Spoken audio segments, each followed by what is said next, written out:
മക്കളെ, എനിക്ക് BDS എടുത്തു കഴിഞ്ഞാൽ എനിക്ക് സ്റ്റെത്ത് കിട്ടുമെന്ന് ചോദിക്കുന്ന ആൾക്കാരുണ്ട്. എനിക്ക് നിങ്ങളോട് പറയാനുള്ള ഒറ്റ കാര്യം ഇതാണ്.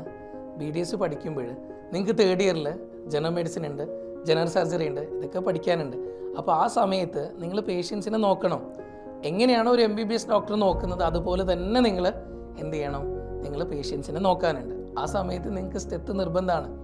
ഈ സ്റ്റെതസ്കോപ്പ് ആഗ്രഹിച്ചിട്ട് എനിക്കത് കിട്ടിയില്ലല്ലോ എന്ന് ചിന്തിച്ചുകൊണ്ടിരിക്കുന്ന ആൾക്കാരെടുത്തേ ഇപ്പോൾ പറയാനുള്ളത് BDS കാരണം തേർഡ് ഇയറിൽ പഠിക്കുമ്പോൾ ഇതൊക്കെ വേണം.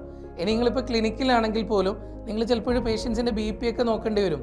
കാരണം നമ്മൾ ചിലപ്പോൾ ഒരു ടൂത്ത് എക്സ്ട്രാക്ട് ചെയ്യുന്ന സമയത്ത്, പല്ലെടുക്കുന്ന സമയത്ത് ചിലപ്പോൾ അവരുടെ BP പെട്ടെന്ന് ഡൗൺ ആകുമ്പോൾ നമ്മൾ അതിനനുസരിച്ച് അത് മാനേജ് ചെയ്യേണ്ടി വരും. ആ സമയത്ത് BP മെഷർമെൻ്റ് ഒക്കെ നോക്കാൻ വേണ്ടി നിങ്ങൾ സ്റ്റെത്ത് യൂസ് ചെയ്യും. ചില ആൾക്കാരൊക്കെ പറയാറുണ്ട് ഡെൻറ്റിസ്റ്റിന് സ്റ്റെത്ത് ഉണ്ടാവില്ല. ആ ഒരു വിഷമത്തിൽ അയ്യോ എനിക്കിനി ഒരു സ്റ്റെത്ത് കിട്ടൂലല്ലോ, അങ്ങനെ ചിന്തിച്ചിരിക്കുന്ന ആൾക്കാരോട് നമുക്ക് പറയാനുള്ളത് BDS കാരണം സ്റ്റെതസ്കോപ്പൊക്കെ ഉണ്ടാവും കേട്ടോ. അപ്പോൾ അതുകൊണ്ട് അത് ഓർത്തിട്ട് നിങ്ങൾ BDS വേണ്ടാന്ന് നോക്കണ്ട. ഓക്കെ.